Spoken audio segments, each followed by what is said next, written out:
పశ్చిమ MLA Nayani Rajender Reddy media సమావేశంలో మాట్లాడుతూ నీళ్లు నిధులు నియామకాల పేరుతో సెంటిమెంట్ డ్రామా చేశారని బీఆర్ఎస్ 10 ఏళ్లలో చేయని పనులు 4 నెలల్లో పూర్తి చేశామని అన్నారు. ఈ సందర్భంగా ఆయన మాట్లాడుతూ హరీష్ రావు కేటీఆర్లకు సిగ్గు లేకుండా మాట్లాడుతున్నారన్నారు. ఎంపీ ఎన్నికల్లో బీఆర్ఎస్ది 3వ స్థానమే అని తెలియజేశారు.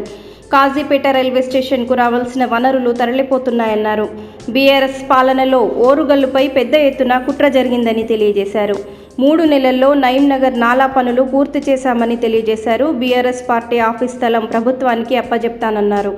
అభివృద్ధి చేస్తూనే మీరు చేసిన పాపాలు ప్రజల ముందు పెడతామని తెలియజేశారు. వినయ్ భాస్కర్ లాగా నేను అరాచకాలు చేయనన్నారు. కాజీపేట క్రూ కంట్రోల్ కోసం ఆమరణ నిరాహార దీక్ష చేస్తానని తెలియజేశారు.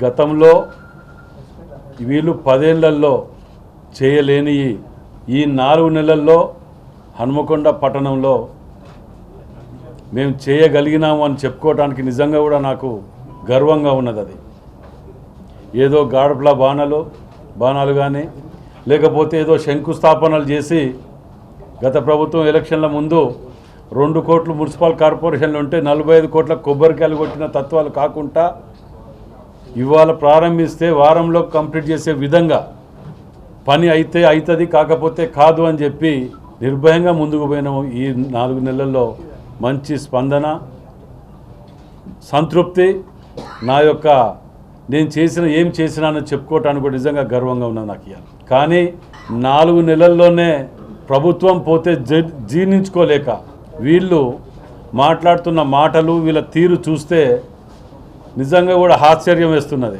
వీళ్ళ తీరు మొన్న హరీష్ రావు గారు కానీ, కేటీఆర్ గారు కానీ, కేసీఆర్ గారు కానీ వచ్చిపోయినప్పుడు ఆ పంటలని చెప్పి, ఈ పంటల గురించి అని చెప్పి, ఎండిపోతున్నాయి అని చెప్పి వచ్చి మాట్లాడిన తీరు చూస్తే అసలు సిగ్గనిపిస్తలేదు అనిపిస్తుంది వీళ్ళకైతే.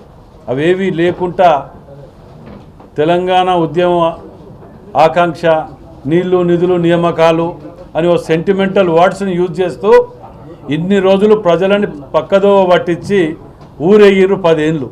ఇలా మీరు ఎక్కడికైతే పంటల కాడికి పోయినరో సోదరులు, మీరు అందరూ కూడా వెళ్ళిర్రు అక్కడికి. చుట్టుపక్కన బోర్లు పోస్తానే కూడా కొన్ని టీవీలలో అవుపడుతున్నాయి, పచ్చదనం అవుపడుతున్నది. కానీ వీళ్ళు గమనించలేక ఏది మాట్లాడినా ప్రజలు నమ్ముతారు అని చెప్పి ఉద్దేశంతో వాళ్ళు మాట్లాడిన మాటలకు నేను ఒక 2-3 సమాధానాలు అడుగుతా, జవాబు చెప్పాలి వీళ్ళు కూడా. ఎందుకంటే రాష్ట్రంలో ట్రిపుల్ షూటర్లు, 70,000 పుస్తకాలు చదివిన మేధావులు, మరి నాకు అంత లేదు. కానీ నాకు తెలిసిన పరిజ్ఞానం పరిధిలో నేను 2 ప్రశ్నలు అడుగుతా, వాడికి జవాబు చెప్తే నిజంగా కూడా మీరు మేధావులు అనుకుంటా.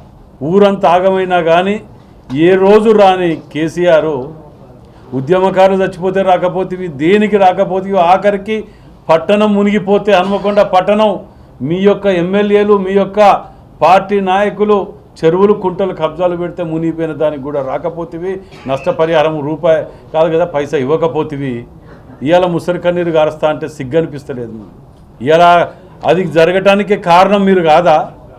గన్పూర్ నుంచి నవాపేటకు దేవురుపల్లలో 90% వరకు మేము కాంగ్రెస్ హామీలో కంప్లీట్ చేస్తే 10% వరకు కంప్లీట్ చేస్తే ఆ ఒక్క 7 ఎకరాలు కూడా ఇది కాకపోయేది. ఇలా ధరణిలో కానీ, ఫోర్జరీలు కానీ, ఫోన్ ట్యాపింగ్లు కానీ, వీళ్ళ జీవిత కాలం జైల్లో గడపవలసినన్ని పాపాలు చేసి ఇవాళ నీతులు చెప్తానికి రోడ్ల మీదకి వచ్చి మాట్లాడితే ఇంకా ప్రజలు నమ్ముతారని అనుకుంటే అది భ్రమలో ఉన్నారు మీరు. ఒక్కొక్క మాట వాళ్ళు మాట్లాడి చెప్తుంటే ఇంకా అహంకారం బలుపు దగ్గర, ఇంకా అదే అహంకారం, ఇంకా అదే పోకళ్ళు, ఇంకా అదర కొట్టటాలు.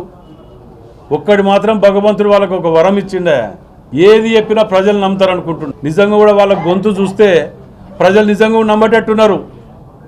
కాబట్టి ఈ వాస్తవాలు, ఈ ప్రెస్ మీట్లు కానీ ఇది పదే మేము ఎందుకు చెప్తున్నామంటే అంబేద్కర్ గారు నిన్న కూడా చెప్పిన నేను న్యూస్లో పంపించటంలో నిజాన్ని ఎప్పుడూ లైవ్లో ఉంచితేనే ప్రజలు నమ్ముతారు, లేకపోతే అబద్ధం నిజమయ్యే ప్రమాదం ఉన్నదని చెప్పి అంబేద్కర్ గారు చెప్పిన వాటిని నిజంగా గుర్తు చేసుకుంటే ఇది వాస్తవం. ఇలాంటి దుర్మార్గులు చేసే పనులకు ఇది వాస్తవం అనిపిస్తున్నది. ఇవాళ వాళ్ళు చేసిన పాపాలు అంత ఇంత కాదు, ఎక్కడ శంకుస్థాపనలు, పట్టణం మునిగిపోతా అంటే ఇవాళ ఎంత అన్యాయం అంటది.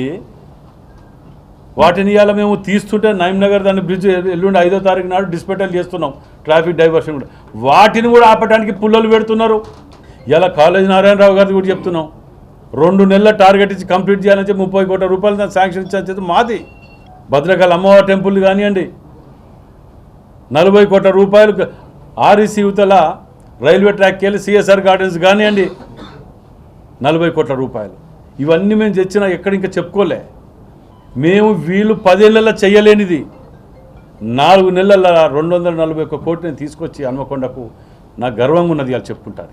10 ఏళ్ళు కలిసి సంసారం చేసి బీజేపీ మీరు ఒక్కరోజు రైల్వే దాని గురించి కాజీపేట రైల్వే దాని గురించి మాట్లాడకపోగా ఏదో చేసినాం ఏదో ఎక్కడ ఏం చేసిరో చెప్పండి, ప్రజలకు వచ్చి చెప్పండి. ఇలా కాజీపేట వరంగల్ జిల్లాని నట్టేట బీజేపీ బీఆర్ఎస్ 20 ఏళ్ళు గతంలో కూడా చెప్పినా ఇప్పుడు కూడా చెప్తున్నా.